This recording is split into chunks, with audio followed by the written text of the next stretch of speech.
身だ。おう。変身。どう。変身。どう。どう。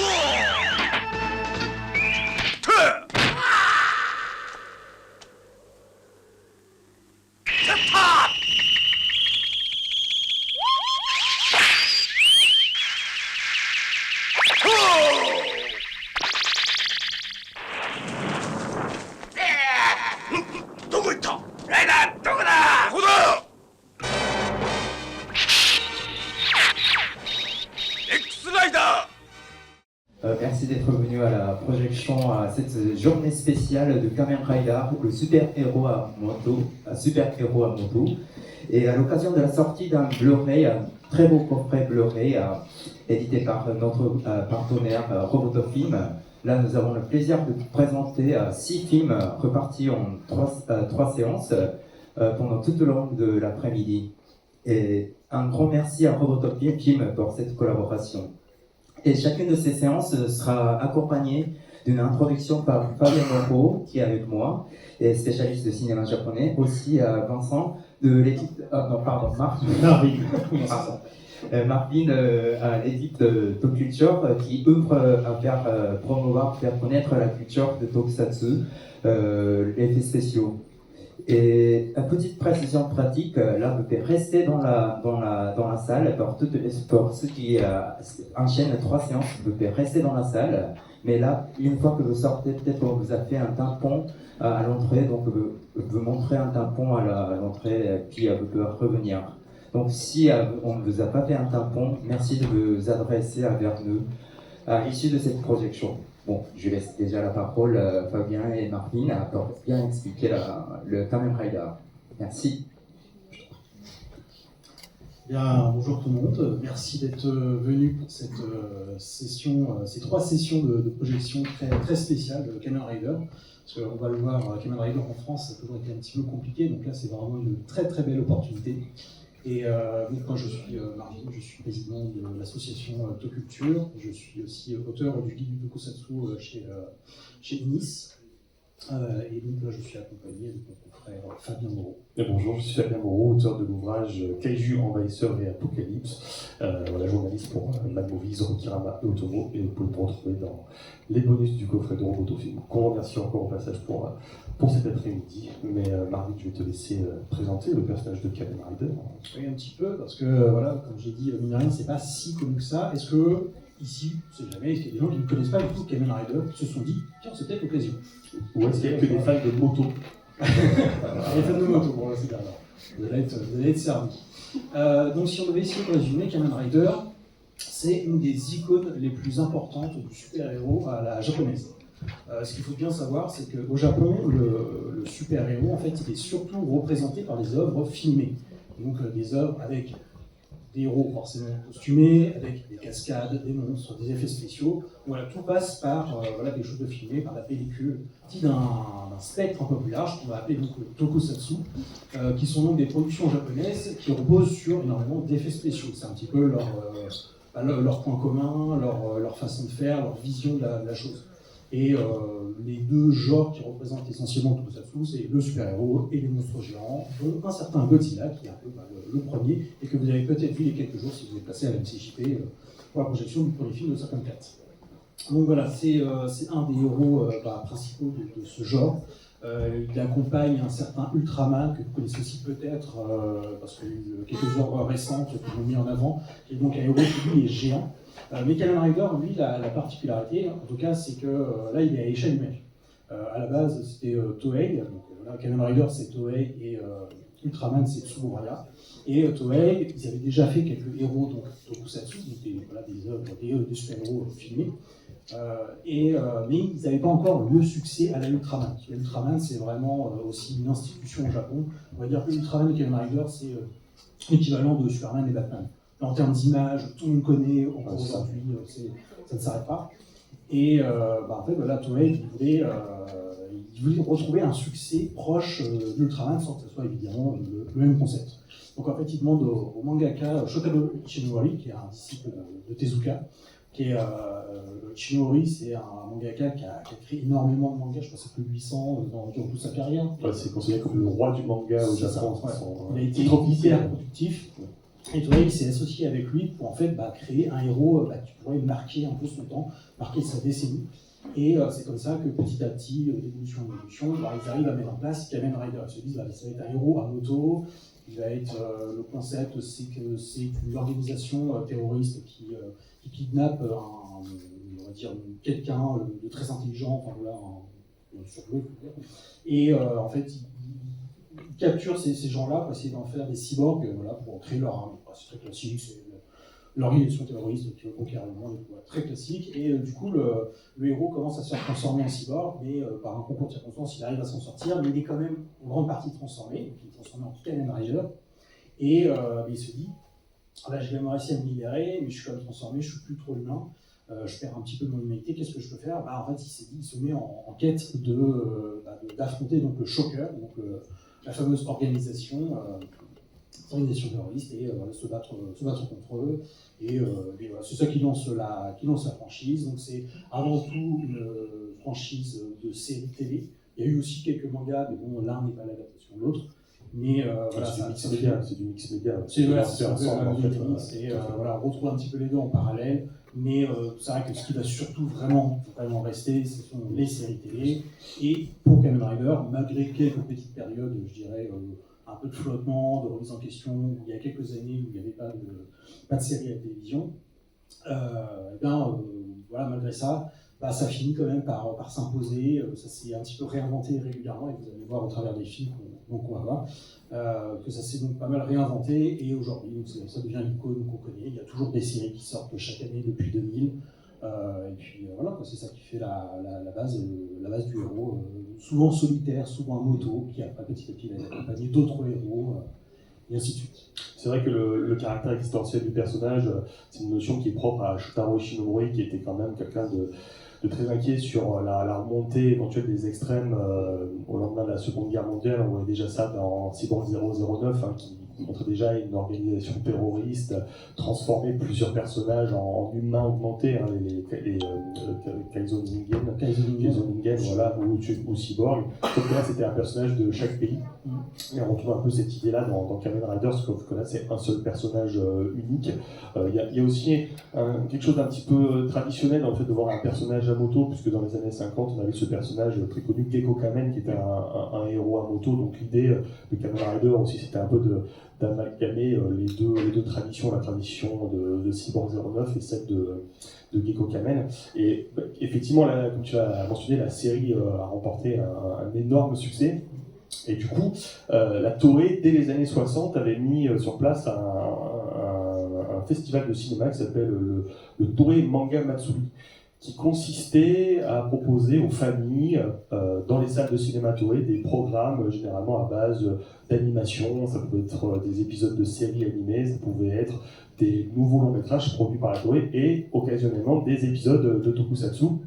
Et dans le cas de Kamen Rider, ils avaient déjà proposé, je crois que c'était en 1971, un épisode de la série remonté pour le cinéma, qui était l'épisode 13, donc, qui a été renommé pour le coup Gogo Kamen Rider. Et puis donc, ce que vous allez voir là maintenant, c'est le premier véritable moyen-métrage conçu dans le cadre de ce festival, donc Kamen Rider versus Shocker. Et ce qui est assez intéressant, vous verrez, c'est qu'on voit déjà la production value du film. C'est un film qui est tourné en scope, avec des très très belles couleurs, avec un soin très fort sur les chorégraphies. Apparemment, le réalisateur, c'est Minoru Yamada, c'est un des réalisateurs les plus emblématiques du coup de toute cette époque-là, et c'est quelqu'un qui aimait quand même donner la part belle aux chorégraphies. Vous verrez, il y a des chorégraphies assez belles, des reprises de cadrage. Bon, l'idée, c'est quand même de faire des programmes aussi pour les enfants. Ça dure généralement entre 25 et une demi-heure. Pour vous donner un type de comparaison, c'est l'équivalent de ce qu'on verra plus tard avec les films Dragon Ball, en fait. Donc, voilà. OV, tout ça, Oui, voilà, c'est le exactement. même principe. Voilà, en gros, c'est de faire une intrigue et surtout du condensé d'action. Seulement, il arrive très souvent que les films s'intègrent dans la chronologie de la série, et ce qui est le cas ici, puisque donc le premier film, Kamen Rider contre Shocker, s'intègre entre l'épisode 45 et 46. Ouais, voilà, c'est ça. Vous n'avez pas forcément besoin d'avoir vu la série, je vous rassure, mais c'est surtout un film qui va introduire un méchant emblématique de la licence, qui est le Docteur Shinigami, qui est incarné par un acteur spécialisé dans les rôles de méchants, qui est Issei Hamamoto. S'il y a des fans de Kaiju, vous l'avez sûrement vu dans La Revanche de King Kong, ou s'il y a des fans de Space Opera, c'est lui qui joue la vieille impératrice dans Les années de l'espace de Kinji Fukasaku. Voilà, donc c'est vraiment le premier film Kamen Rider conçu comme tel. Et puis le deuxième, qu'on va vous passer, alors là on avance un petit peu dans le temps. Ouais. Puisqu'en fait, après la première série Kamen Rider, il y a eu une deuxième série qui est Kamen Rider Leafly, qui est peut-être l'une des plus emblématiques de toute la licence. Et ensuite, il y a eu une troisième série, donc qui est Kamen Rider X. Alors là, avec ce film-là, on peut dire, Marine, que le but, c'est presque de faire une sorte déjà de méga crossover de tous les héros de la licence. Ouais, c'est ça. C'est, en fait, donc là, la série Kamen Rider X, ça date de 1973. Donc là, c'est un film qui est dérivé de cette série-là. Donc là, son nom, Kamen Rider contre King Dark, c'est un film lié techniquement à la série Kamen Rider X, mais ils en profitent pour faire une espèce effectivement de crossover entre les différents Kamen Rider qu'on avait juste avant. La première série. Pour les dames. Alors, Ichigo, Nigo, Desri, Riderman et Kamen Rider. Voilà. Donc vous allez voir 5 héros qui vont s'aider contre le King Dark. Ça anticipe un peu le Super Sentai en termes de concept. Oui, techniquement, c'est vrai qu'il y a un petit peu ça. C'est-à-dire qu'en fait, les séries Kamen Rider sont techniquement liées scénaristiquement, littéralement. Oui, Le début de la deuxième série, V3, enfin V3, ça reprend tout de suite après la fin de la première série. Mais ça va pas beaucoup plus loin que ça. Et même à chaque fois, quand on aura des séries soi-disant reboot, chaque fois, ça va toujours se connecter à la tradition des autres séries. Chassé naturel, il revient au tableau, il revient en moto. Voilà, en fait, on est en fait avec ce film-là, on est un petit peu, je dirais, parce que l'apogée, ça serait peut-être un peu exagéré, mais mine de rien, on est quand même dans un moment où Toei, ils vont faire quand même quelque chose de proportionnellement à ce type de production, quelque chose d'assez ambitieux. Donc déjà, effectivement, il y a ce côté réunion de héros, déjà, voilà, qui va faire plaisir un petit peu aux fans. Toujours dans un concentré d'une trentaine de minutes. Le film n'est pas beaucoup plus long, c'est pas un film, on passe pas un film d'une heure et demie. Non, on est toujours dans ce film, c'est toujours pour le Toei Manga Festival. Il y a toujours ce côté, il faut que ça soit un film assez court, pour qu'après on puisse le voir en double feature avec autre chose, par exemple. Un peu comme on fait aujourd'hui. En fait. Oui, c'est ça. On refait vivre un peu cette tradition. C'est ça. Et donc voilà, c'est un film, mine de rien, qui avait une certaine ambition. Voilà, le King Dark, il est très imposant, c'est une espèce de entité géante, c'est une sorte comme de statue, à moitié un peu statue, un peu mécanique, on dirait une espèce de robot géant. Ouais, c'est un mélange entre un mecha et les fameux Bouddha. C'est ça, il se pose comme ça, il a l'air pépère, mais vous allez voir que pas comme ça. Mais voilà, il y a quand même une petite ambition, un point de vue esthétique, un point de vue chorégraphie. C'est vraiment, c'est pour ça que je disais un peu à l'apogée, parce qu'en fait, après ça, techniquement, dans les années 70, c'est l'âge d'or du super-héros japonais. C'est là où il y a beaucoup de productions, beaucoup de séries de super-héros tokusatsu qui sont produites. Donc on sent qu'après 73, 74, côté Kamen Rider, ça va se calmer un petit peu. Il va y avoir des années où il n'y aura pas de série, et Toei ils vont faire 3-4 séries à la place pour un Kamen Rider. Et lorsqu'il y a les séries Kamen Rider d'après, quand il y a des films, là on revenait à quelque chose de beaucoup plus modeste avec des épisodes reconditionnés. Donc là c'était un peu le dernier d'un secondaire, c'était le début des années 70, c'était le second boom du super-héros tokusatsu au Japon. Et après ça reviendra un petit peu plus en forme en 1981, dans la deuxième session. Une petite chose, il y a des gens qui sont allés à l'exposition de Taro Okamoto au Quai Branly. Voilà. Vous verrez dans le deuxième film, avec King Dark, il y a une petite référence à Taro Okamoto à la toute fin du film. Voilà. On peut toujours se cultiver dans le tokusatsu, c'est bien ça. Mais dire rapidement sur ces deux films, ce qui est très intéressant, c'est que ce sont des films qui ont voyagé, puisque donc Kamen Rider contre Shocker a servi de base à une version taïwanaise qui s'appelle Super Rider ou les Fantastiques Supermen. Alors, ce qui est très marrant, c'est que cette version taïwanaise, elle passe cette nuit à la Lille Nanarland. Donc voilà, s'il y a des personnes qui vont à la Lille Nanarland, vous verrez le film original et la version taïwanaise cette nuit. Parce que oui, donc du coup, ça a donné lieu à une trilogie Kamen Rider à Taïwan. Ouais. De même que l'autre film, Kamen Rider contre King Dark, a servi de base au troisième film qui s'appelle Super Rider X, je crois, ou Five Super Riders, oui, voilà, c'est ça. Qui lui-même a donné lieu à une version thaïlandaise qui s'appelle Hanuman contre les 5 Kamen Rider, voilà, qui était un film fait sans les copyrights de la Toei où on a mixé le dieu thaïlandais. Pardon. C'était une période trouble. Une période trouble, droit, le l'exploitation. le flou juridique. Voilà. Ouais, c'est ça, c'est un peu. Et mine de rien, c'est aussi pour l'anecdote, le Super Rider sur le remontage taïwanais, c'est techniquement la première marche, la première étape de Kamen Rider en France, parce qu'en fait, ce film-là, à défaut de l'original japonais, en fait, ce film Super Rider, il est sorti en France au cinéma. C'était donc Super Rider ou les Fantastiques Supermen. Ou les Fantastiques Supermen chinois, l'exploitation. Voilà, c'était une autre époque, on va dire, avec un doublage français complètement en roue libre. C'est ça. Donc voilà, c'est pour ça qu'il passe un peu la mine à Armand, parce que effectivement, c'est rigolo, mais c'est pas, on va dire, joyeux niveau respect de l'œuvre originale. Et voilà, bon, on espère quand même que vous allez apprécier les originaux. Alors je sais que si vous n'avez peut-être pas l'habitude de ce genre de production, ça peut parfois peut-être prêter un peu à sourire, mais faut le prendre. Déjà, il ne faut pas oublier que ce sont des productions pour un jeune public, mais qui ne sont pas pour des idiots, c'est quand même important. Un petit peu d'horreur quand même. Voilà, non, c'est ça, il va y avoir des petits éléments d'horreur, il va y avoir pas mal de choses quand même d'influence, encore plus dans les films des années 80. Et voilà, il y a ce côté, ça va être très simple, c'est un truc très simple, parce que c'est dur à dire. Mais c'est aussi, ce qui est fun, c'est que c'est aussi un concentré d'action, c'est un concentré même d'un point de vue narratif, il y a ce côté, ça va aller à l'essentiel, ça n'a pas de temps, c'est sans temps mort, et c'est ça qui est sympa en fait à regarder. On lance ? Allez. C'est parti. Allez, c'est parti. その言葉はお前たちにお返しだ。お、仮面ライダー1号だ。おわ、2号。お、Vスリム。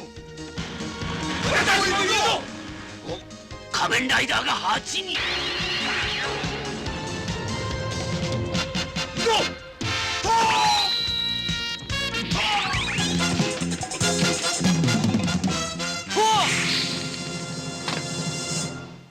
行くぞ。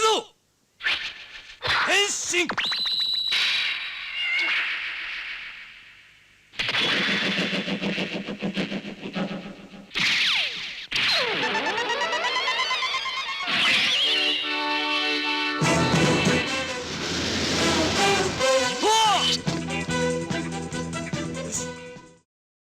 Le deuxième film, à un moment donné, il dit que Kamen Rider Ichigo est à Paris, et nous l'avons avec nous. Kamen Rider Ichigo. Je présente ce Vincent Marc Antonini, qui fait partie aussi de l'asso Autoculture, c'est à lui qu'on doit les sous-titres du film que vous avez vu, vous verrez tout au long de cette journée. Donc merci Vincent, surtout pour ta version française des noms, des qualités.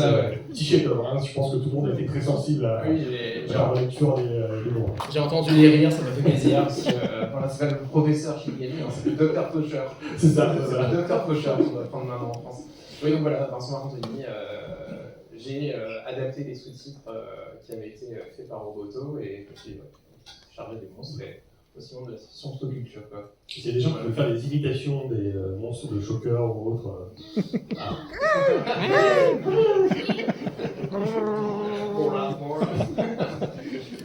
Là, on va un peu avancer dans le temps, Vincent, dans les années 80.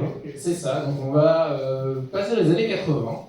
Deux films, les 8 Riders contre le Roi Galactique et Kamen Rider Super One. Les 8 Riders contre le Roi Galactique, c'est en fait, après 1975, la série Kamen Rider Stronger marque en fait la fin de la première vague de Kamen Rider. Pendant 5 ans, en fait, Kamen Rider n'a plus aucune existence. Plus de séries, plus de films, rien. Et même au niveau des films, en fait, sur les séries qui ont suivi ce Kamen Rider X, donc, que vous venez de voir, c'était en fait que des remontages d'épisodes. Et donc là, en fait, on arrive à un espèce de renouveau de Kamen Rider avec une série qui s'appelle Sky Rider. Et ce film, en fait, s'insère dans cette série-là. Et c'est une véritable production cinématographique, vraiment de grande envergure. Quand je vous dis que dans les années 70, après Kamen Rider Stronger, il n'y a plus de films, de production Kamen Rider, pendant ce temps, en fait, la Toei produisait surtout du Super Sentai, donc Bioman, pour le plus connu en France, ce qui a donné ensuite des adaptations Power Rangers chez nous, en tout cas en Occident dans les années 90. En fait, pendant ces 5 années, il y a eu le renouveau, il y a eu le Super Sentai, mais aussi la série Spider-Man, qui ensuite a donné la suite du Super Sentai. Donc série Spider-Man Tokusatsu, c'est vraiment une production japonaise. C'est une production japonaise d'ailleurs où Spider-Man a un robot géant qui se transforme. Le léopard, donc un vaisseau en forme de léopard, parce que Spider-Man ne cherchait pas à le comprendre. Logique. Mais la raison pour laquelle je parle de ce vaisseau, c'est parce qu'en fait, là, ce que vous allez voir, en fait, le premier film qu'on va voir, il s'ouvre sur vraiment une scène SF, pure SF, et aussi assez impressionnante au niveau des effets spéciaux, au niveau de la mise en scène.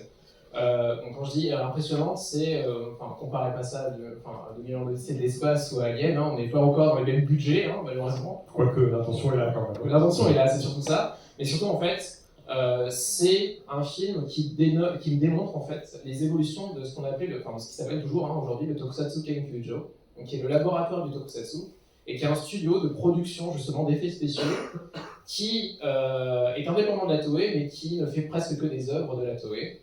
Et en fait, pendant les années 70, ils sont sur Kamen Rider des années 70, sur ces effets spéciaux. Et en fait, dans les années 70, ce qui se passe, c'est qu'ils vont faire une montée de gamme au niveau de leurs effets spéciaux, surtout dans les années 60, à partir de 75, avec le Super Sentai, avec les robots géants, les vaisseaux, et puis avec un grand film qui est sorti chez nous, ça s'appelle Les Évadés de l'espace. J'oublie toujours son nom en français. Chukara no Message. Chukara no Message. Donc ce film-là, en fait, c'était une production qui voulait concurrencer Star Wars. Et on est dans de la pure SF, des effets spéciaux quand même assez dingues pour l'époque. En fait, voilà, ce film-là, en tout cas l'ouverture du film, vous allez voir, c'est... on comprend pas... si on ne dit pas que c'est Kamen Rider, vous ne comprenez pas que vous êtes dans Kamen Rider au début, quoi. Donc c'est vraiment une superbe scène. Et puis en fait, même tout le film, en fait, c'est un mélange SF, même le méchant, le roi galactique... Oui, c'est vrai qu'on est dans cette espèce d'influence post-Star Wars. Ouais. Ça va amorcer aussi une période du cinéma japonais qui va être très influencé par Hollywood. Et c'est vrai que le film avec le King Gao, là, donc le roi galactique, c'est vraiment un pot pourri de SF de l'époque. Limite, vous pouvez jouer au jeu des 7 erreurs, à retrouver l'inspiration de Ménard de c'est de l'espace, l'influence de Star Wars, du James Bond, Moonraker et même Superman. Voilà, d'ailleurs, l'intrigue essentielle de ce film rappelle un peu Star Wars, c'est-à-dire qu'on va mettre une espèce de plan dans le cerveau d'un chien et pas dans le cerveau d'un droïde, et du coup, le roi galactique va vouloir retrouver ces plans-là. Même si le design du roi galactique, je sais pas s'ils avaient essayé de faire un Dark Vador, mais en fait, ça ressemble plutôt à un passage de Galactica. Oui, c'est surtout ça. Ouais. Après, juste, je pense que tu voudrais peut-être évoquer justement sur Tokusatsu Kenkyujo. Oui, tout à fait. Le directeur de l'époque de Tokusatsu Kenkyujo. C'est vrai que le Tokusatsu Kenkyujo, qui a été fondé par M. Nobuo Yajima, qui est vraiment l'un des grands maîtres des effets. Bon, il y a Eiji Tsuburaya, mais disciple de Eiji Tsuburaya. C'est ça. C'est lui notamment qui avait conçu le logo animé en couleur de la firme Shoshiku. Voilà, mais c'est vrai qu'en France, on le connaît pour cette période d'âge d'or, un peu avancée avec Les Évadés de l'espace, qui reste vraiment son film signature, que ce soit en termes de miniatures, de design de vaisseaux, d'effets pyrotechniques. À un moment, c'était aussi un film très impressionnant en termes d'effets pyrotechniques. Et juste après Les Évadés de l'espace, il avait fait la séquence finale du film L'étang du démon de Masahiro Shinoda, qui était un film avec une grande scène de submersion avec une vague géante qui engloutissait tout un village, vraiment une scène assez hallucinante. Mais nous, c'est peut-être le premier directeur d'effets spéciaux auquel on a vraiment été, on va dire, sensibilisé en France, puisque les séries telles que donc les Uchukiji, donc les Xor, Charivan, Shider, toutes ces scènes-là sont tout à fait, qui est donc la suite des Évadés de l'espace, sont l'œuvre du Tokusatsu Kenkyujo et de M. Yajima. Il avait même expérimenté fin années 70, début années 80, une technique qui s'appelle le Totsu ECG, qui qui était une technique qui consistait à filmer des effets spéciaux en vidéo haute définition, donc la haute définition de la fin des années 70, puis ensuite de les retransférer sur de la pellicule pour donner un rendu un petit peu plus sensitif. Et c'est vrai que ce qui frappe dans le film Kamen Rider contre le roi galactique, c'est vraiment la beauté et la minutie des miniatures. Hein. Vraiment, le vaisseau spatial du Figaro est vraiment super, hein, que ce soit en termes de design et de finition.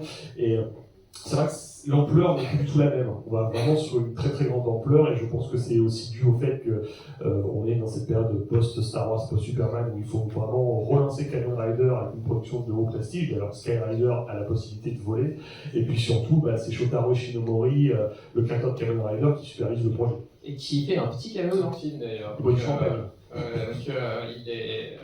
Et aussi par rapport juste à l'évolution des effets spéciaux, c'est pas tant Tokusatsu Kenkyujo. Je pense que peut-être vous l'avez vu dans le premier film, mais les monstres du deuxième film sont un peu mieux réalisés. Oui. Parce que, bon, ok, on est un peu ridicule si je puis dire, mais des costumes comme Ulysse par exemple, ils sont magnifiques. Ils sont sublimes. Et dans les films que vous allez voir justement la montée en gamme aussi des costumes de monstres en fait, qui sont impressionnants.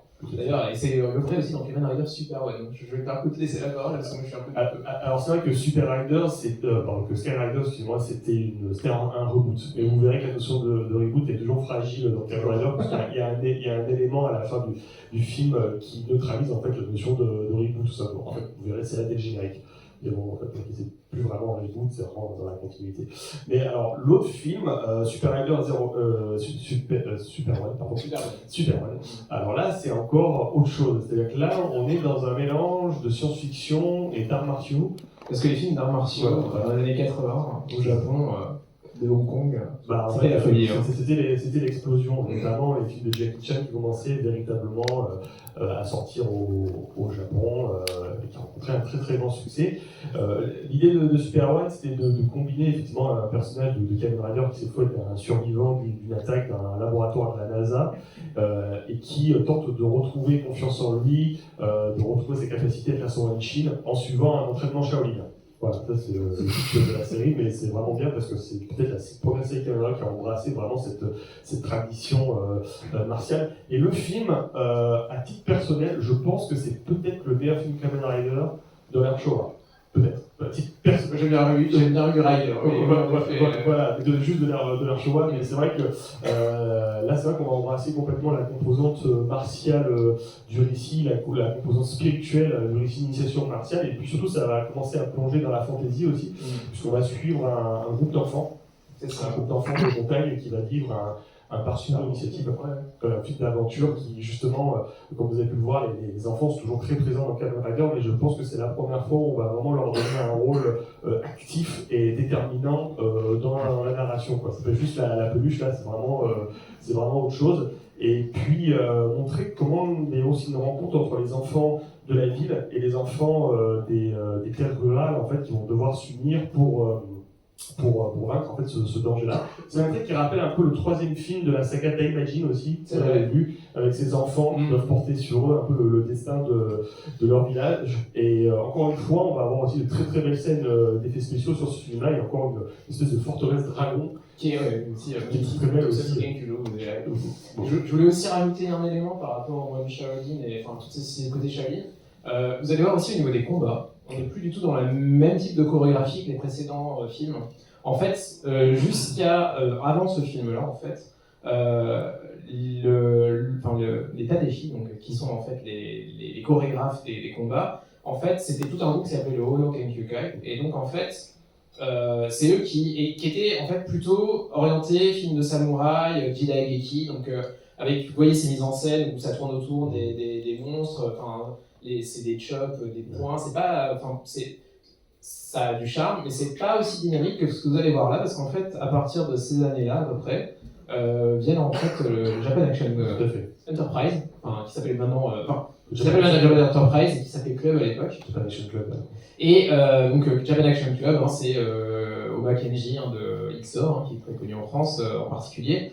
Mais vous verrez, en fait, les combats, ils n'ont plus rien à voir, on est plus dans du dynamique, parce que justement, c'est la signature de Japan Action Club, c'est des combats dynamiques, l'intégration justement de toutes ces chorégraphies qu'il y avait dans les films d'arts martiaux de Hong Kong, Jackie Chan, de Bruce Lee, et Enfin, voilà, vous verrez au niveau de la dynamique des combats, vous êtes plus dans le même univers, c'est beaucoup moins contemplatif, ça a plus de punch, ça va plus vite, quoi.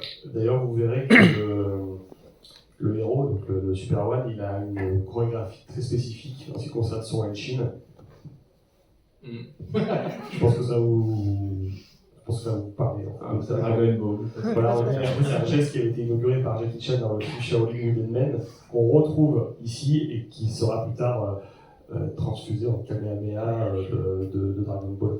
Il faut aussi saluer la musique de Shunsuke Kikuchi aussi, hein, voilà, pareil, très grand compositeur, comme dans les musiques de Dragon Ball, là qui commence à amorcer le virage de la funk à la disco pure, on va dire, surtout dans le Galaxy King, hein, voilà, bon, quelque chose de beaucoup plus électronique, de beaucoup plus enlevé, avec des thèmes qui annonce un peu ce qu'il y aura dans sa série Albator, la série Albator 84, sur laquelle il va travailler, sur ce qu'on trouvera aussi dans les années 80. Donc vous allez voir, ça va être un peu plus disco dans l'ambiance. Donc voilà. Ouais, je pense qu'on a fait le tour. D'accord, très bien. J'ai rien à rajouter. On lance maintenant. Très bien. Pardon, on les laisse.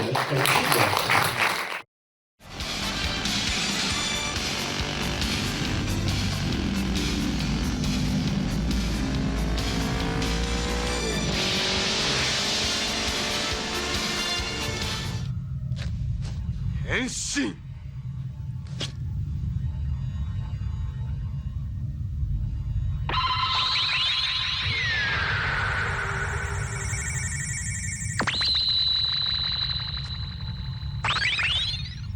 Kamen Rider J!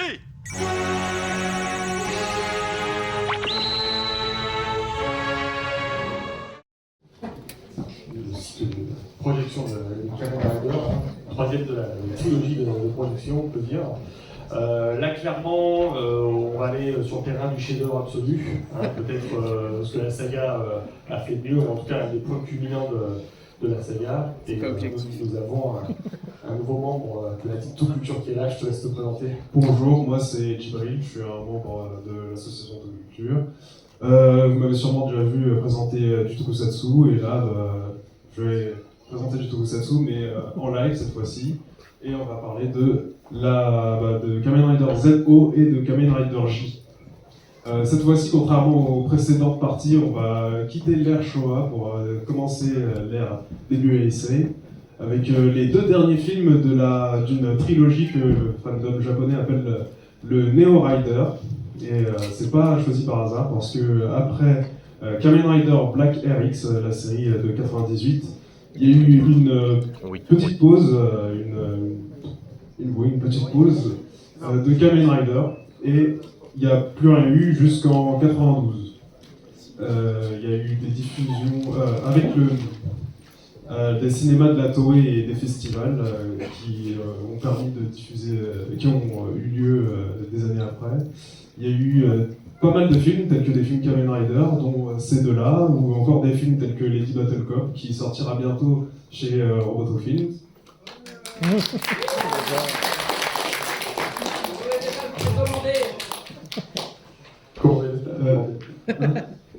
Commandez-le. Ouais, du coup, je disais la trilogie, mais on commence par les deux derniers films. Le premier de 92, c'était Shin Kamen Rider Prologue. Comme ce nom ne l'indique pas, n'a aucun rapport avec le film Shin Kamen Rider de Hideaki Anno, sorti il y a quelques années via Amazon Prime. L'année d'après, on a eu Kamen Rider ZO. Si vous connaissez de près ou de loin le langage Let's Speak, vous voyez le Z et le O, ça fait, si on le change en numéro, ça fait un 2 et un 0, parce que c'était pour les 20 ans de Kamen Rider. Et ensuite, Kamen Rider J, qui porte son nom sur sa gestuelle, et ça vous le verrez, je vous laisserai découvrir. Alors effectivement, ouais, donc le fameux Shin Kamen Rider Prologue, en fait c'était un film produit pour la vidéo, hein, c'était un des cinémas, donc un film pour adultes. Et lorsque Toei produit Kamen Rider ZO, le but c'est d'en faire une rampe de lancement pour sa nouvelle manifestation qui est le super-héros fer. Hein, parce qu'au début des années 90, le Toei Manga Matsuri s'est divisé en deux manifestations. D'un côté on avait le Toei Anime Fair qui lui diffusait les œuvres d'animation, et le super-héros le super-héros fer, qui lui diffusait plutôt des œuvres de tokusatsu. Donc, si je me souviens bien, celui-ci, Kamen Rider Zetto, avait été diffusé avec un programme de Dai Ranger et un autre de John Person, me semble-t-il, une espèce de Robocop japonais. Donc voilà, l'idée c'était de reprendre la structure du Toei Manga Matsuri, mais uniquement sur le tokusatsu. Shotaro Ishinomori s'était impliqué dans le projet, il s'appelait Kamen Rider Gaia au début, donc il y a eu plusieurs itérations jusqu'à l'arrivée du réalisateur, hein, donc Keta Memiya, donc qui va être un peu le maître architecte des deux films qui vont nous intéresser. Djibril, est-ce que tu veux en parler? Non, je laisse parler ça. Beaucoup de choses à dire. Beaucoup de choses à dire. Bon, c'est un des dieux du tokusatsu, du design, des films de jeux vidéo. C'est un grand réalisateur à qui on doit, notamment à l'époque, il avait fait un film qui s'appelait Mirai Ninja, donc un tokusatsu, on va dire, mélange de Jidageki et d'esthétique un peu cyberpunk. Voilà, donc une œuvre assez incroyable, qui était du Mediamix aussi, parce que ça accompagnait la sortie d'un jeu vidéo chez Namco, et il a explosé avec un film en 1991 qui s'appelle Zeiram. Zeiram, voilà, qui est un... Tu l'as vu, Zeiram? De manière très légale. Voilà. De manière très légale, ouais. Voilà, qui est un film dans lequel une guerrière débarquait dans notre dimension pour traquer une créature qui venait de son monde. Voilà, c'était un film qui se voulait très...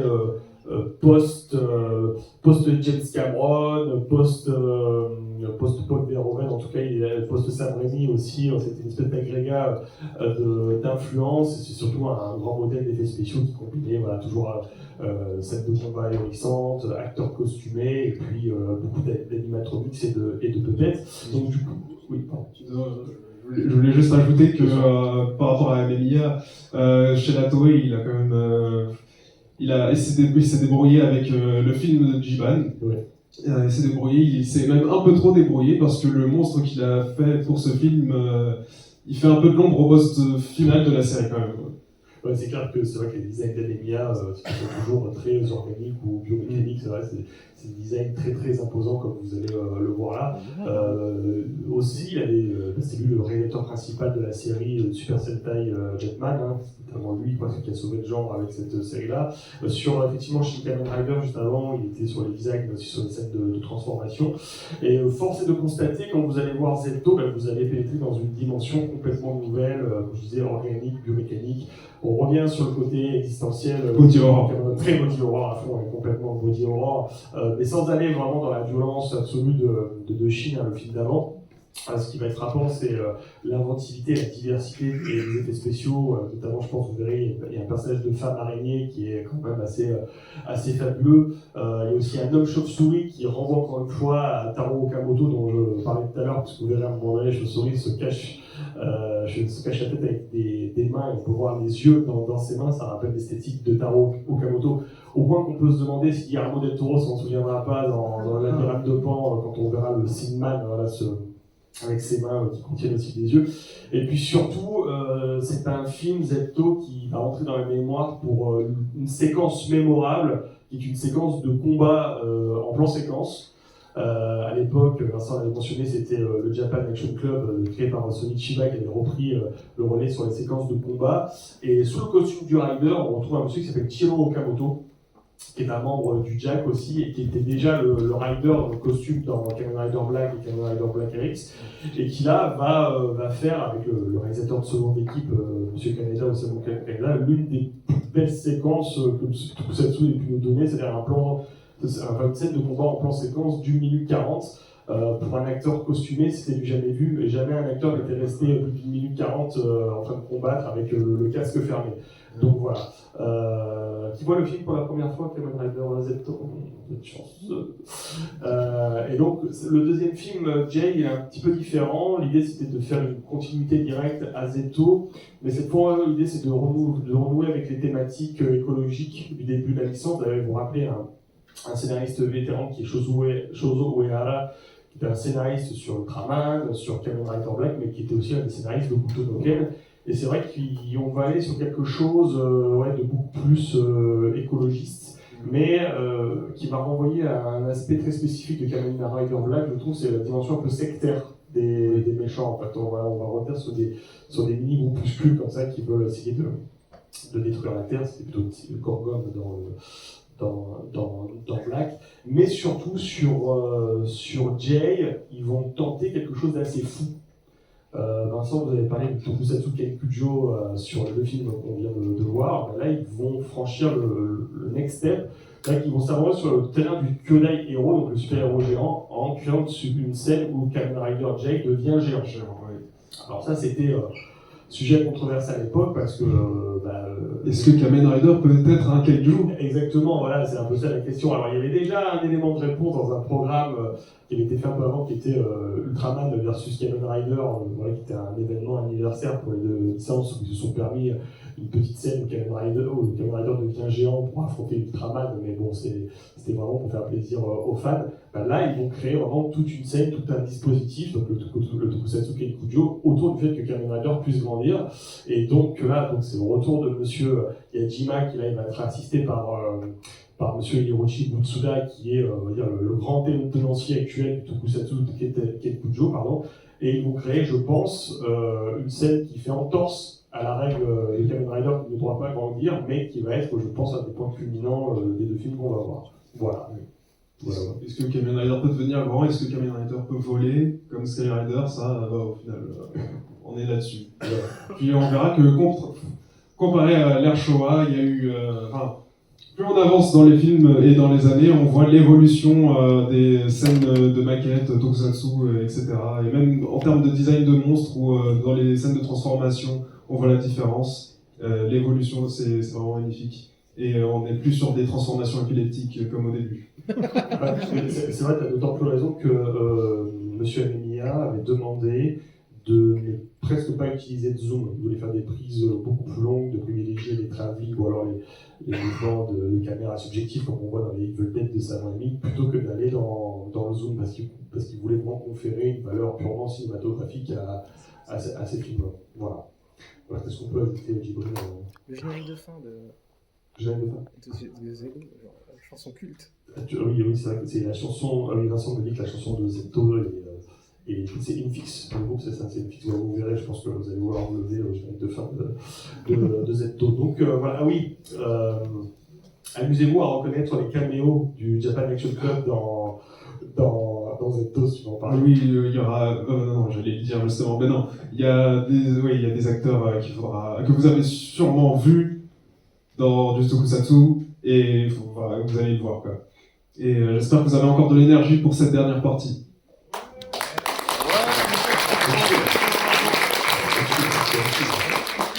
Henshin. Bon film.